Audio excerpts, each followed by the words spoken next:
Welcome to this week's edition of Mountain Outhouse. I'm your host, Jam Jam. This is the craziest to happen in running this week. This week's stories include the winner of the Black Canyon Trophy auction, Nick Symmond's debut marathon, and find out who blocked me on Twitter. Sage's 2016 Black Canyon 100K course record trophy was sold this week on eBay, with all proceeds going to the Black Canyon Trail Coalition. Let's give a huge Outhouse Nation thank you to Tommy Byrne, president of the nonprofit Bigger Than the Trail. With Tommy's winning bid, we raised $759.69, all for the Black Canyon Trail Coalition to be put right back into the trails. Please go and check out Tommy's organization, which uses trail running as a platform to advocate for mental health. Their mission is to enrich the lives of individuals struggling with mental health. I don't know about you, but I know running is a huge stress relief for myself and a great way to help clear the mind. Thanks again, Tommy, and we'll see you at Black Canyon in February. While we're on the topic of worthwhile organizations to help, give this next one a few seconds of your time. The Association of Road Racing Statisticians, or ARRS, provides an accurate and comprehensive list of stats that would make even the geekiest sports analyst jealous. All of this information has been painstakingly entered and cared for by legendary runner Ken Young, who has been crushing the roads and trails since March 30th, 1969 at the Redfield Marathon, according to said database. The database contains more than 1.2 million performances and is now taking Ken a mind-boggling 60 hours to maintain each and every week. Check out the free database over at more.arrs.net and consider making a donation at the link below to help keep the good work going. Okay, on to marathon recaps. This won't be your typical recap, as we are specifically focusing on two runner YouTube vloggers who both towed the line at their first marathons over the weekend.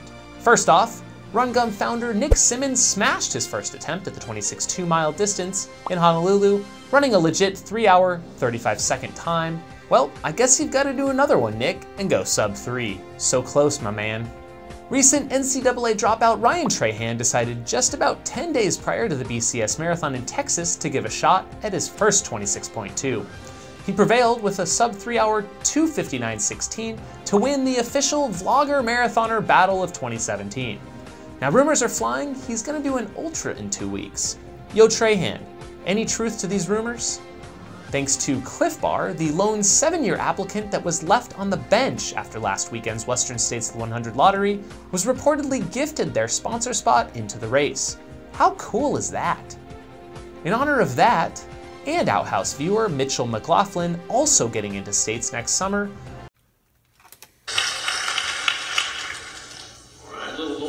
first-year applicant from Chico, California, Mitchell McLaughlin. Myself and Skylar will be attempting the Cliff Bar Mile challenge that Mitch and his buddies did a couple weeks back.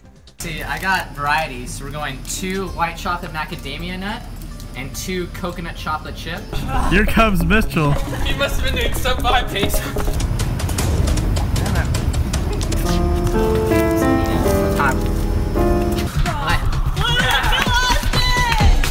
Stay tuned for that soon with an extra twist or two. Eggnog. Christmas tree frappuccino. Not sure what to gift your favorite ultra runner? Well, we're pretty certain that they might have enough race belt buckles, but we doubt many have this, a belt buckle beer holder. Sign me up. Phoenix Parks and Recreation is currently upgrading Phoenix, Arizona's South Mountain Park with new ramadas, increased parking, and restroom facilities. Kudos for that, but it was recently discovered their steel and concrete improvements are spilling over onto the trail system itself. Let me be the first to say, South Mountain Park, that we love the upgrades to the park facilities, but please leave the damn trails alone. Let's not turn this into Hong Kong. Now on to a few ultra race results from the weekend. First, we head to Texas for the Brazos Bend weekend of events. The race where you're guaranteed to run faster just due to the Gator effect. Let's head over to Twitter to see what went down. It appears they've blocked me on Twitter. No worry, I'll just switch over to my Mountain Outpost account. Okay, that seems to have worked. Here we go. The 100 miler saw a new course record from Ronnie Deltzer in a speedy 13 hours 40 minutes. Ronnie finally got that 100-mile win after a pair of bridesmaid finishes at Rocky Raccoon in 13:44 and Umstead in 14:43 earlier this year.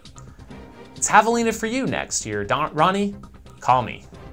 The ladies' race was a far cry from Maggie's stout course record from last year, but the top 3 ladies were all within a nail-biting 9 minutes of one another.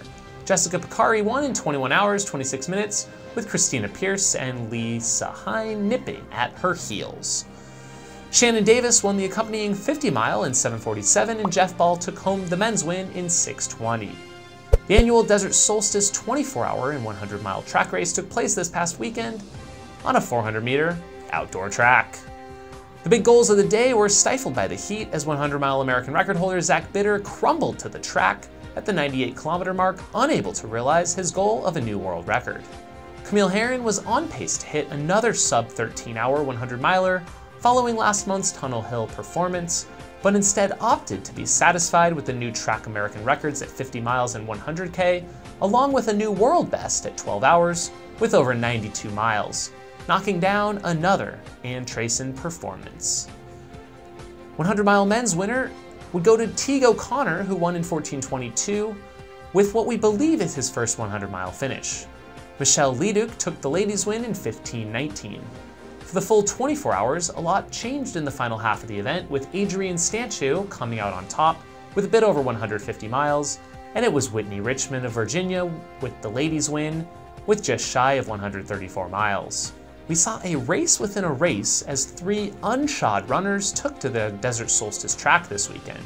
Teague O'Connor, whom we mentioned earlier, Andrew Snope, who still holds the 24-hour world record, and Jake Brown all competed barefoot. These guys were all looking stellar through about halfway, with Teague actually leading the entire race through 100 miles. I remember it wasn't long ago when Todd Ragsdale made history with his 102-mile barefoot track run back in 2010. Now these guys are legit competing with shod runners all the way up to the 24-hour distance. Kudos to you guys. On another side note, huge shout out to Howie and Winnie. You know who you are. We somehow failed to mention Courtney D's new 24-hour American record last week. She took off to the Suzhou 24-hour in Taiwan, smacking out 159.319 miles in the uber popular and well-supported track race over there. Now, if we can only get Courtney to take on the 6th day. Honestly, I didn't want to have to report on this one, as it was posted to a website from an anonymous source. But I felt obligated. Let's be sure to lay out both sides of it. Here we go. Kilian, the GOAT, is coming under fire from Everest1953.co.uk that he may not have summited Everest twice this summer as he claimed.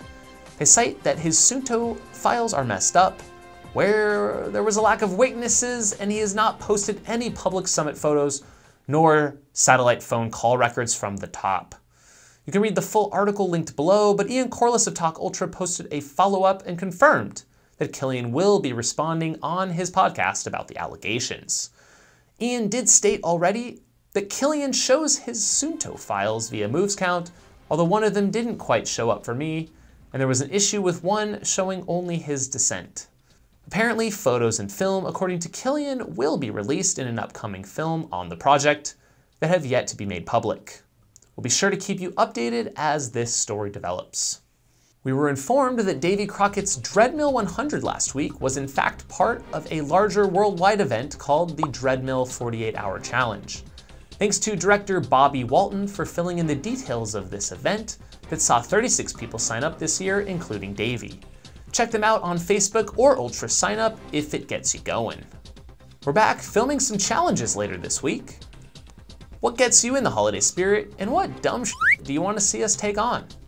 Let us know in the comments. We are keeping the UWOTI, or Ultra Womance of the Year voting open for one more week, as we still haven't seen our illustrious trophies for these badass ladies. Make sure you get your vote in by this Sunday to make your voice heard. Thanks for tuning in, and we'll see you next time. If you have crazy stories to share, tweet us, or dip into our Insta DMs at Mountain Outpost. Have a shit week. A huge thank you to our Patreon supporters for making this show possible each and every week. If you want to join, hit the link below. Also, be sure to check out the link to own this one-of-a-kind pair of Jam Jam sunglasses. Take care.